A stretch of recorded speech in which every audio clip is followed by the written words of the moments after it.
As they play the ball. Takes it over the 20. And breaking the line. That's what a run. And kicking it downfield. Shane Daly is chasing the ball. Clever play. And he's ahead of the pack as well. Shane Daly. Oh, what a try. He's broken through their defence. Well done. And that is the game. And it is the game, Ireland. Over clear sweep through the Rugby World Cup and the pool matches here, and they will go on to the quarterfinal and trying to set their lines. Oh, they're in over the ball. They're the Wallabies that are stolen here. Michael Hooper dishes the ball. That's a good pass. Oh, what a try! Oh, the whistle. Wallabies through to the quarterfinal. What a win! Oh, they've counted the ruck there. Samoan. It's a stolen ball. And here they go. Oh, breaking through the line. And it's Johnny Leota. And they scored try here, Samoa. They were never going to catch him, and that's a brilliant try. Pops it out, Elia. And how dangerous was he in the last outing as they play the ball? AJ pops an inside pass. And offload Tomasi into space. And here they go. Sold that time. And what a dummy. And he gets around. It's try time, Tomasi. Near the sideline. 22 Argentina. Oh, it's a good wide ball on the outside. Ramiro Padano going for the corner. Now chopped down really quickly. They're getting over the ball. And Joe Sclavi. There was some outstanding. And it's try time, Argentina. Kick towards the sideline and it's gone over. And the game finishes. And Los Pumas takes it. Lying into a maul and playing alongside the short side. Oh, what a ball! And they do score to try. And they've what a win! Wales come away with the win. Neil working Villa pops it out. Sione wide ball. Julissa Vieira, you can't stop him from there. Try time, Tonga. Nice. Can't be his. And then over it is Ethan Blackett stolen. Away with this run. And here we go. What a ball on the outside! If I can get around. Alright, kia ora, tēnā koutou, and welcome back to another video. I'm the Hotstop Kid, and if you just joined, welcome. If you've been following the series, welcome back. Glad to have you join me here once again as we're about to get into it. And well, first of all, thank you to those over on Patreon supporting the channel, as well as those who have donated as well, and those who have recently subscribed to the YouTube channel. So I appreciate all the support and love towards the channel. Appreciate it all, and thank you guys. But we're about to get into it. And well, I always look forward to, at the end of the rounds here in the Rugby World Cup, just to sit down, relax, refresh, go over some things that I'm excited about, what I'm nervous about, what I'm looking forward to, and just relax and get away from the gameplay, get away from the commentating, and just relaxing and having a talk with you guys. I don't really get to talk with my audience a whole lot, and so this is the only chance and opportunity I really get to do so. I do a little bit of talk pre-match, post-match, but nothing really in detail to how I'm feeling through the videos, through the games. And so this is a good time to sort of be able to share all that stuff. And so we're about to get into it. And well, here we go. Congratulations to all the quarterfinalists here in the Rugby World Cup for 2023. And I'll just name them off as I'll show it on the screen as well.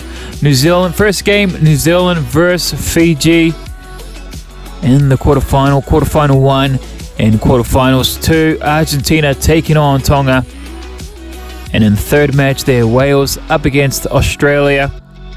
And the fourth and final, Ireland taking on Samoa. So there you go, there are your finalists. And well, first game of the quarterfinal matchups here. Game 1, Fiji taking on the All Blacks. And well, who would have predicted that?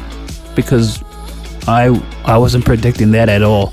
I was thinking Wales, possibly Argentina, but not Fiji. And I think it's because I just secretly wanted to avoid Fiji as possible, because I don't want to say they can expose the All Blacks, but they definitely have a style that can outrun, they can outplay, I should say, the All Blacks. But in saying that, I've had to go away and sort of come up with a game plan to go up against Fiji come game day. So I actually put together a game plan against them. I'll probably talk about that a little bit later on. But this game, fun fact, first game against Fiji since 2011 in Dunedin, down south. So yeah, hopefully that's true. I don't know, someone might correct me if that's not true, but yeah, that's been a long time. That's been 10 years since we've last faced off with Fiji, and it doesn't help me. I've never played Fiji before in a game either, and so I have no idea how they're actually really going to play and how they're going to react to how we play. So it's going to be interesting. That's the only thing about these kind of games, is I've never played against Fiji before. Am I excited? Nervous? Both. I'm excited and nervous. You can't be not nervous against a team like Fiji. Excited because I get to play against Fiji. Never done it before. And two exciting teams as well. Possibly your best attacking team against us. But leads us to the first question of the video here.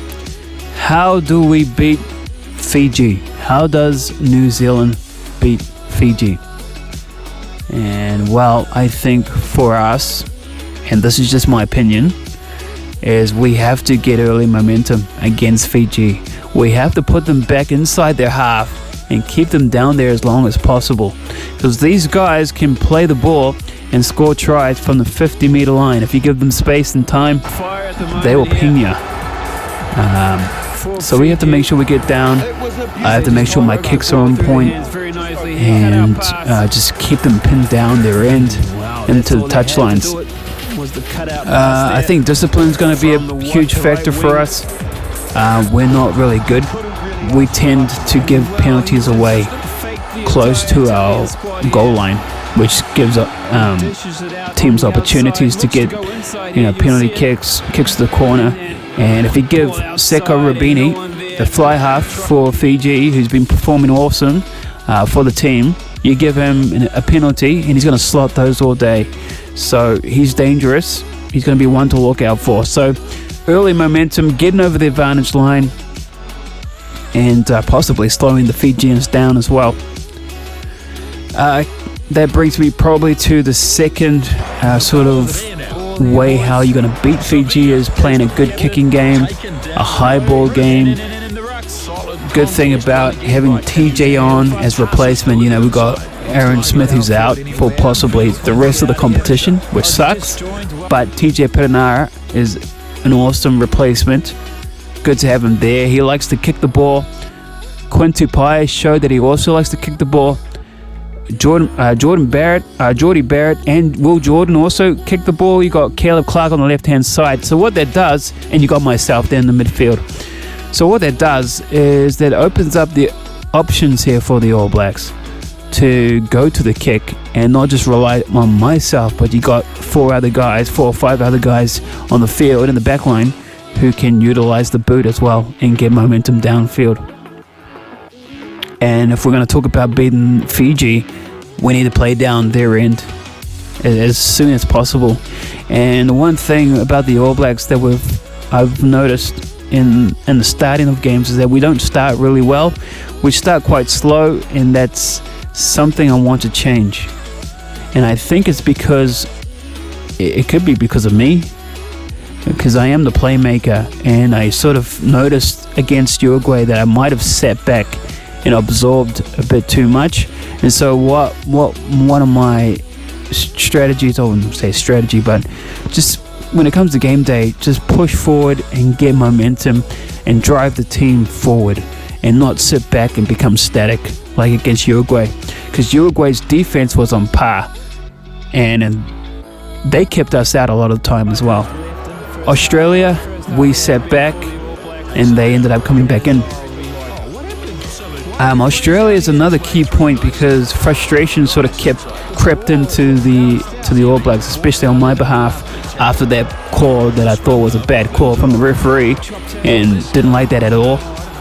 After that frustration, the Wallabies ended up getting back into the game, almost taking the game. Obviously, it would have just ended in a draw anyway, but lucky for us, we were able to take that one. With the loss of an injury there, though, massive loss there, Aaron Smith. But good replacement in TJ Perenara, and we need that boy to stay healthy. If he goes down, the Folau Fakatava comes on, and he's a green-faced rookie. And you got him for the rest of the tournament, and yeah, it's going to go haywire. Injuries, I think we sort of went over it. Injuries. Aaron Smith, obviously not ideal to go down. Anton Leonard-Brown has recovered, but he hasn't been named in the squads. I'm not exactly sure why that is. Coach is just playing Anton off the ball. So they're replaced by TJ Perenara, Quinn Tupai, who are there. And like I said, like I mentioned earlier, they're great when it comes to kicking options, which is good to be used against a team like Fiji. And yeah, I think with Fiji, I mean, they start really well. I mean, the first game against France in round 1, they completely monstered the French. And they start the games really well. So we not only do the All Blacks, we got to play starting really well, but we also got to make sure that they slow down in their momentum as well, because they want to play fast ball, the Fijians as well.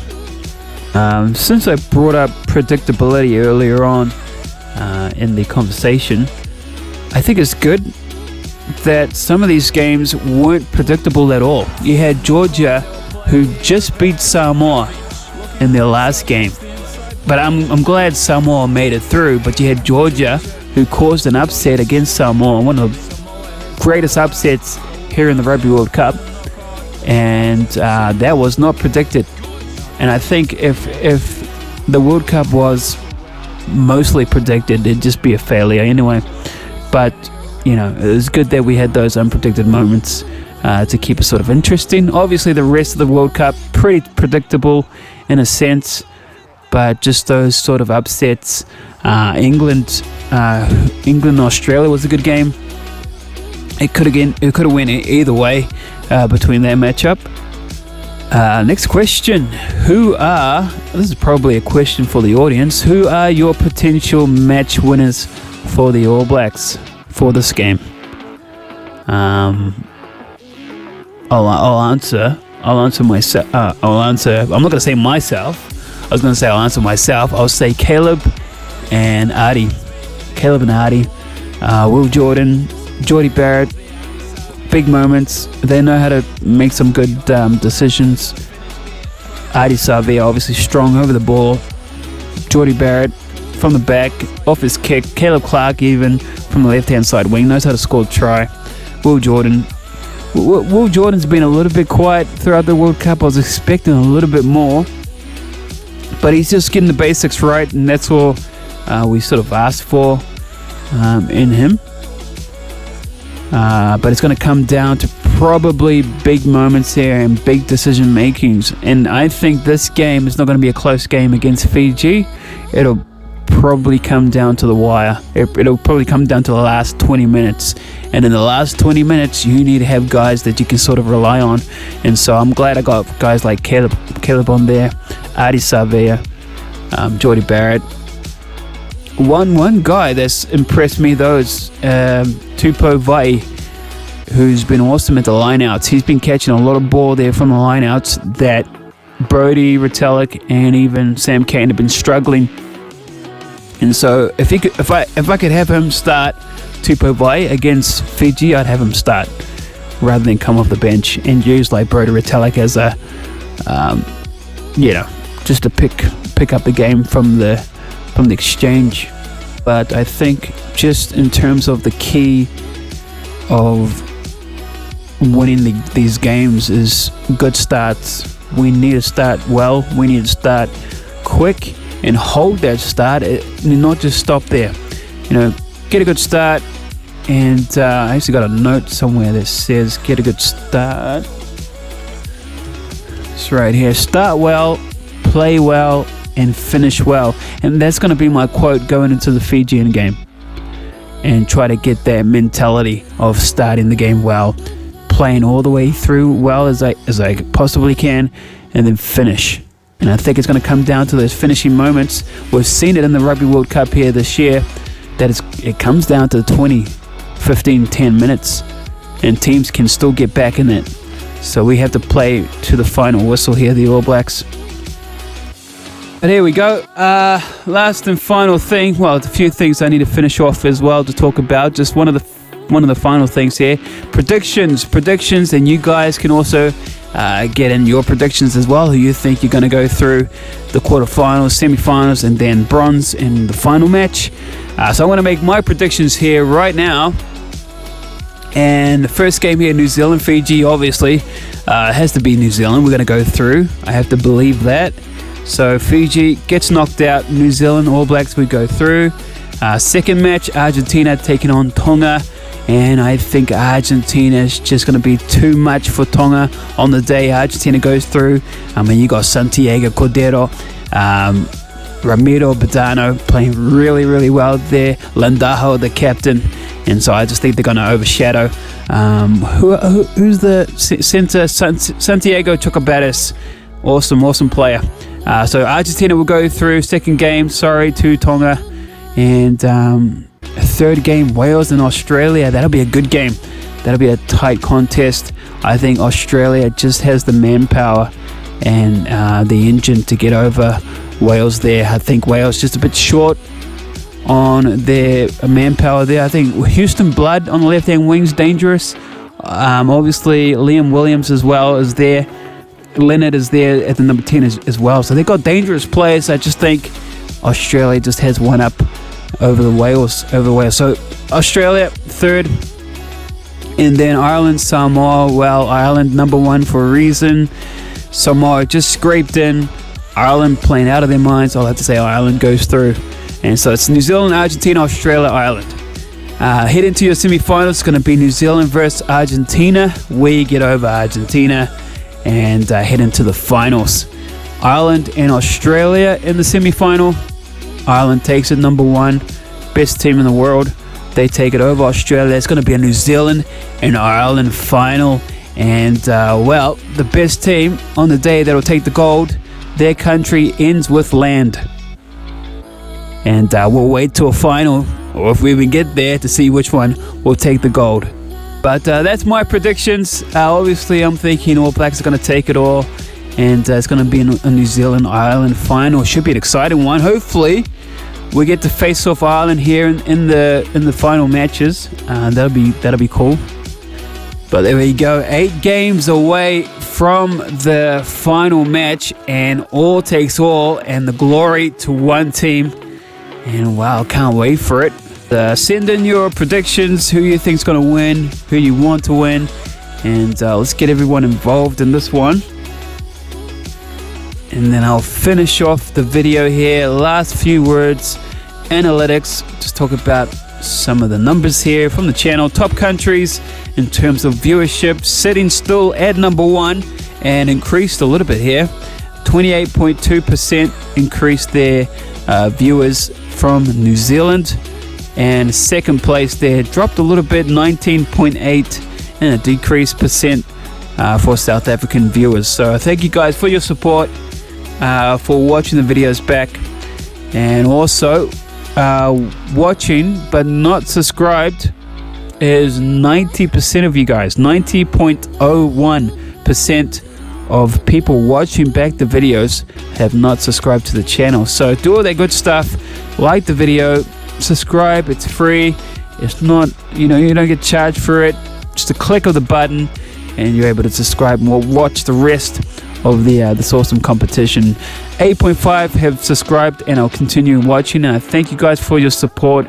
We're about to get into it, and it's exciting times here on the channel. Up next, first quarterfinal game here in the Rugby World Cup 2023. It is the All Blacks taking on Fiji in Japan Stadium. I'll see you guys there. Thank you for watching. Thank you for joining me and supporting the videos. I appreciate it. Take care. Be well. And I'll see you guys there in the next game. Fiji versus the All Blacks. Boom.